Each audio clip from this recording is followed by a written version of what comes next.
나는 그날 밤 현관문을 열자마자 이상한 냄새를 맡았다. 우리 집 냄새가 아니었다. 누군가 새로 산 고급 디퓨저 향, 달콤하고 공격적이었다. 거실 소파에 앉아있던 여자가 고개를 들었다. 민서였다. 내 조카 준호의 여자친구. 그녀는 자연스럽게 다리를 꼬고 앉아 내 집 리모컨을 손에 쥐고 있었다. 아, 삼촌 오셨어요. 그녀가 웃으며 말했다. 준호는 옆에 앉아 핸드폰만 보고 있었다. 우리 이제 여기서 같이 살기로 했어요. 영원히요. 나는 잠시 말을 잃었다. 영원히. 그 단어가 내 가슴을 찔렀다. 이 집은 아내가 죽은 뒤 내가 혼자 지켜온 마지막 성체였다. 준호는 내 죽은 형의 외아들, 내가 키운 아이였다. 대학 등록금부터 결혼 자금까지 내가 다 댔다. 그런데 이제 그의 여자가 내 집을 차지하겠다고? 나는 아무 말도 하지 않았다. 그저 신발을 벗고 안으로 들어갔다. 민서는 계속 웃고 있었다. 그 미소가 내 인생을 송두리째 빼앗겠다는 선언처럼 느껴졌다. 그날부터 집은 변했다. 내 집이 아니게 됐다. 냉장고엔 내가 먹던 김치 대신 그녀가 사온 수입 치즈와 와인이 가득했다. 내 방 옷장엔 그녀의 옷이 반을 차지했다. 준호는 삼촌, 민서가 불편해할까 봐라며 내 물건을 창고로 치우라고 했다. 나는 고개를 끄덕였다. 말하지 않았다. 아직은. 밤마다 그들은 내 방 옆에서 웃고 속삭였다. 나는 천장을 보며 누워 있었다. 아내가 죽기 전 우리가 함께 고른 조명 아래서. 이제 그 조명 아래엔 낯선 여자가 내 조카를 안고 있었다. 나는 참았다. 한국 남자들처럼. 말하지 않고 삼켰다. 회사에서 승진 누락되고 집에서 쫓겨나는 기분으로 살아도 가족이라는 이름 앞에서 입 다물었다. 준호가 불쌍해서? 아니. 내가 약해서. 그러나 어느 날 민서가 내 앞에서 말했다. 삼촌, 솔직히 이 집 너무 낡았어요. 리모델링 해야 하지 않을까요? 제가 알아볼게요. 그녀는 내 눈을 똑바로 보며 말했다. 도전이었다. 이 집을 완전히 자기 것으로 만들겠다는? 그 순간 뭔가 끊어졌다. 나는 미소 지었다. 처음으로. 그래, 내가 알아봐라. 그녀는 승리한 듯 웃었다. 몰랐다. 내가 이제 시작했다는 걸? 나는 그날부터 민서를 관찰했다. 그녀의 습관, 말투, 준호를 대하는 방식, SNS에 올리는 사진, 심지어 화장실에 두는 화장품 브랜드까지. 모든 걸 기억했다. 민서는 똑똑했다. 서울대 나와서 대기업 마케팅팀에 다녔다. 준호보다 2살 많았고 준호를 완전히 쥐락펴락했다. 준호는 그녀 말이라면 뭐든 했다. 나한테도 요민서 말 들으라고 했다. 내가 키운 아이가. 나는 화를 내지 않았다. 화는 소모적이다. 대신 기록했다. 그녀가 내 집에서 하는 모든 말, 모든 행동. 핸드폰으로 몰래 녹음도 했다. 법적으로 문제될 수도 있지만 아직은 쓰지 않을 생각이었다. 그냥 보험. 민서는 점점 대담해졌다. 어느 날 내가 퇴근해서 들어가니 내 방 문이 열려 있었다. 그녀가 내 서랍을 뒤지고 있었다. 내 안에 사진이 든 앨범을 펼쳐 들고. 아, 삼촌. 그녀가 당황하지 않고 말했다. 옛날 사진 정리 좀 해드릴까 해서요. 이 집에 필요 없는 거 많던데. 나는 고개를 끄덕였다. 그래, 내 맘대로 해라. 그날 밤 나는 처음으로 잠을 이루지 못했다. 분노가 아니라 차가운 계산이 머리를 채웠다. 이 여자는 단순히 집을 원하는 게 아니었다. 나를 지우고 싶어 했다. 내 존재 자체를. 나는 결심했다. 천천히, 확실하게 그녀가 가장 아파할 방식으로 갚아주겠다고. 나는 민서를 무너뜨리기로 했다. 급하게가 아니라 그녀가 스스로 무너지도록. 우선 정보를 모았다. 그녀의 회사, 동료들, 가족, 과거 연애까지. 한국 사회는 좁다. 아는 사람 통해 아는 사람, 결국 다 연결된다. 나는 오랜만에 대학 동창 모임에도 나갔다. 술자리에서 자연스럽게 준호 여자친구 얘기를 꺼냈다. 요즘 조카 여자친구랑 같이 산다면서? 대기업 다닌다던데? 동창 하나가 피식 웃었다. 민서. 그 민서. 마케팅팀 김민서. 나는 고개를 끄덕였다. 아, 그 여자 회사에서 좀 유명하지. 능력은 있는데 사람 쓰는데 좀 냉정하다고 해야 하나. 그날부터 귀를 쫑긋 세웠다. 민서는 회사에서 능력 있는 년으로 통했다. 남자 후배들 올리고 여자 동기들 밟고 올라갔다. 실적은 항상 1등이었지만 팀 분위기는 최악. 상사들도 그녀를 껄끄러워했다. 나는 그 정보를 머릿속에 정리했다. 아직 쓰지 않았다. 기다렸다. 집안 분위기는 점점 이상해졌다. 민서는 나를 삼촌이라 부르며 표면적으론 공손했지만 준호 앞에서만 나를 깎아내렸다. 삼촌은 좀 구식이셔. 요즘 시대에 그렇게 사시면 힘들어요. 준호는 웃으며 맞장구 쳤다. 그러게요. 삼촌도 좀 바뀌셔야죠. 나는 아무 말도 하지 않았다. 대신 민서가 좋아하는 카페, 자주 가는 네일샵, 즐겨 입는 브랜드를 기억했다. 그녀는 SNS에 자신의 삶을 완벽하게 포장했다. 명품 백, 고급 레스토랑, 여행 사진. 팔로워 3만 명 인플루언서 지망생이었다. 나는 가짜 계정을 만들었다. 그녀의 게시물 하나하나를 분석했다. 댓글도 달았다. 처음엔 칭찬. 언니 너무 예뻐요. 커플 진짜 부럽네요. 그녀는 좋아요를 눌렀다. 점점 친해졌다. DM으로 대화도 했다. 나는 20대 후반 여자 행세를 했다. 그녀는 경계심이 없었다. 자기 자랑만 했다. 회사에서 누굴 어떻게 밟았는지, 준호를 어떻게 통제하는지, 심지어 나를 어떻게 생각하는지도. 솔직히 삼촌 완전 구식이야. 집도 낡고. 내가 리모델링 해주면 좋아할 줄 알았는데 표정이 영. 나는 그 모든 대화를 캡처했다. 그러던 어느 날 민서가 큰 실수를 했다. 그녀는 회사에서 중요한 프레젠테이션을 망쳤다. 클라이언트가 화를 내며 계약을 취소했다. 상사한테 크게 혼났다. 집에 와서 준호한테 울면서 하소연했다. 나는 옆에서 듣고 있었다. 그 후배 새끼가 자료 잘못 줬어. 내가 왜 뒤집었어야 해? 준호가 달랬다. 나는 조용히 물었다. 자료 누가 준비했는데?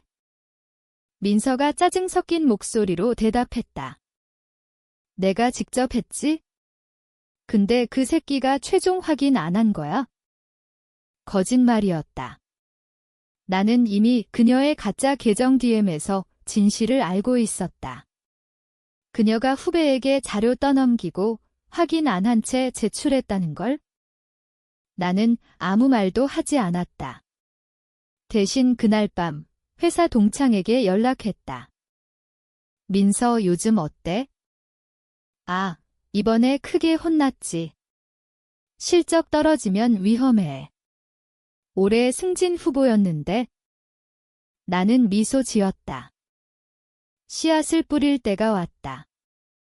나는 민서의 동료에게 연락했다. 자연스럽게. 옛날에 아는 후배 소개로. 요즘 민서 팀 분위기 어때? 우리 조카 여자친구라 궁금해서. 그 후배는 술 한 잔 사주면 다 말했다.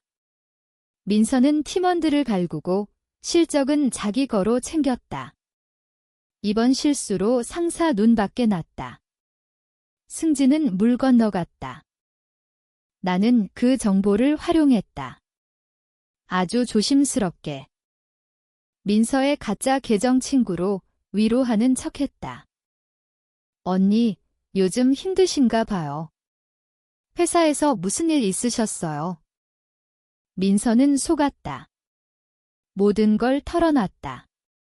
후배 탓, 상사 탓, 심지어 준호까지 요즘 이해 못해라고 했다.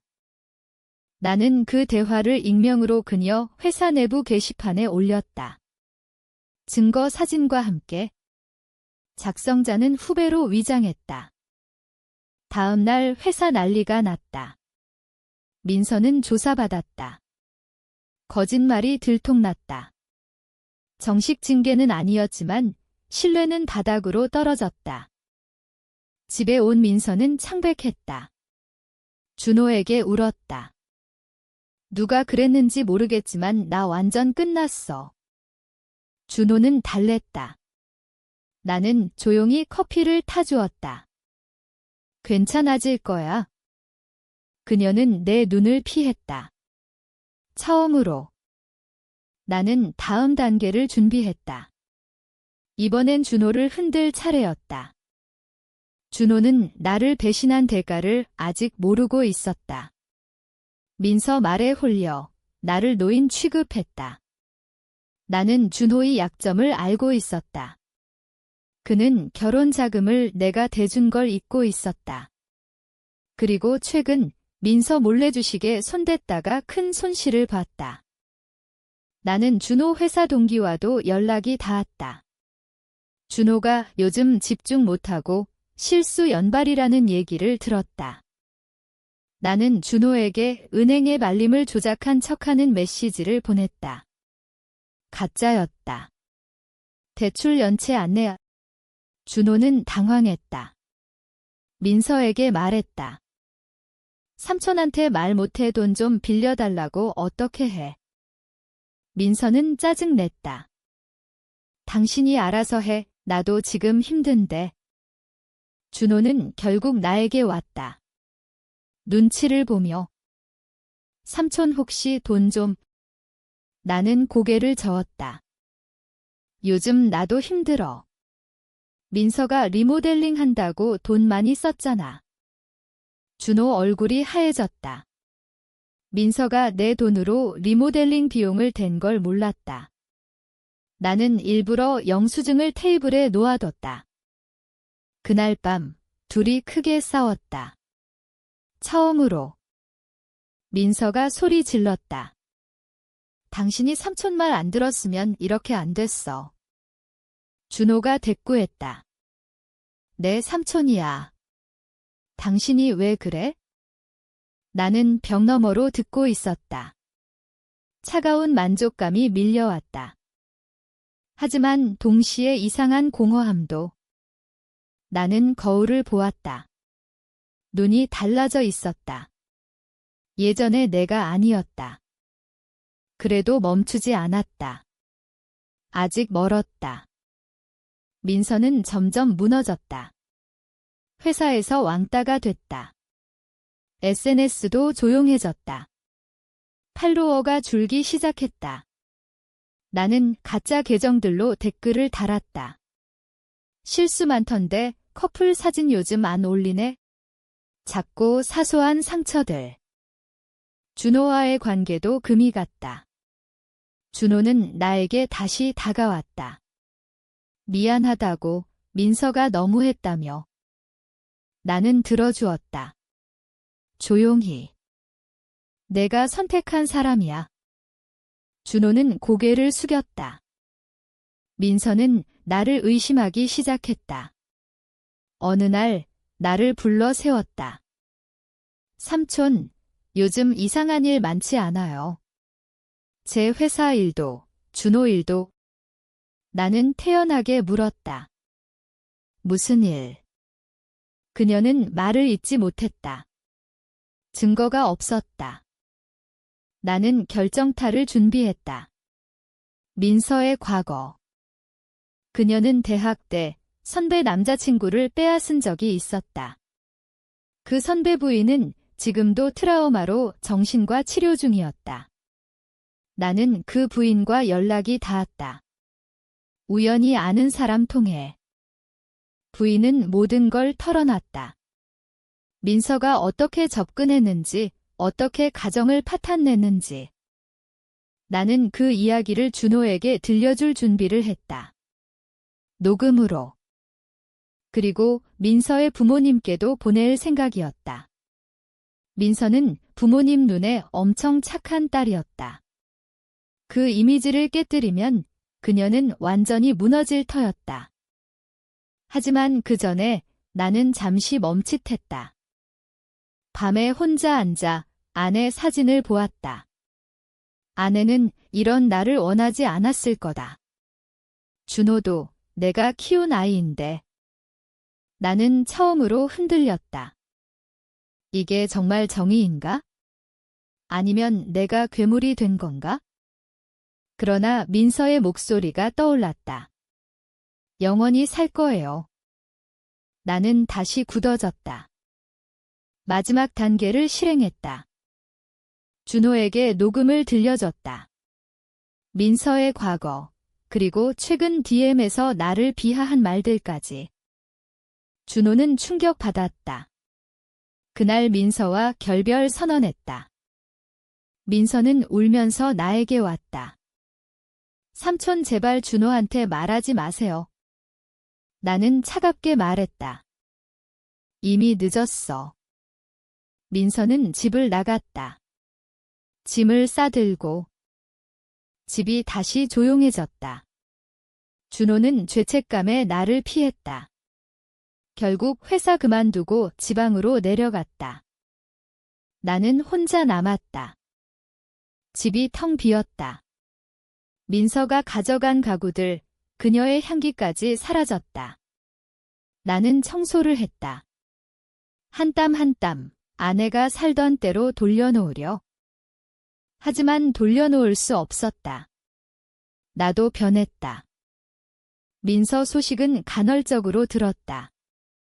회사에서 결국 그만뒀다. SNS 계정도 비공개로 바꿨다. 부모님과도 연을 끊었다는 소문이 돌았다. 나는 승리했다. 완벽하게. 그런데 왜 이렇게 공허한지? 어느 날 준호에게서 연락이 왔다. 삼촌 민서가 자살 시도했대요. 나는 아무 말도 하지 못했다. 준호 목소리가 떨렸다. 삼촌이 한 거지? 다 내가 알았어. 나는 전화를 끊었다. 그날 밤 나는 처음으로 울었다. 아내 사진 앞에서. 내가 한 짓이 정의였나? 아니면 그냥 복수였나? 민서가 죽지 않았다. 병원에 입원했다. 정신과 폐쇄병동. 나는 병문안을 가지 않았다. 대신 그녀가 쓰던 방을 다시 내 것으로 만들었다. 벽지도 새로 발랐다. 집이 깨끗해졌다. 하지만 냄새가 났다. 죄책감인지 후회인지. 나는 매일 거울을 봤다. 눈이 점점 더 차가워졌다. 지금 나는 여전히 이 집에 산다. 혼자. 준호는 연락을 끊었다. 민서는 퇴원 후 행방불명됐다. 가끔 꿈을 꾼다. 민서가 현관에 서서 말한다. 영원히 살 거예요. 깨어나면 땀에 젖는다. 나는 창밖을 본다. 서울 야경. 수많은 불빛들. 각자 자기 집에서 자기 전쟁을 치르고 있겠지? 나는 이겼다. 집을 지켰다. 그런데 왜 이 집이 더 이상 내 집처럼 느껴지지 않는 걸까? 정의는 없었다. 그저 상처 주고 상처받은 끝없는 연쇄뿐. 나는 매일 묻는다. 내가 괴물이 된 걸까? 아니면 원래 그랬던 걸까?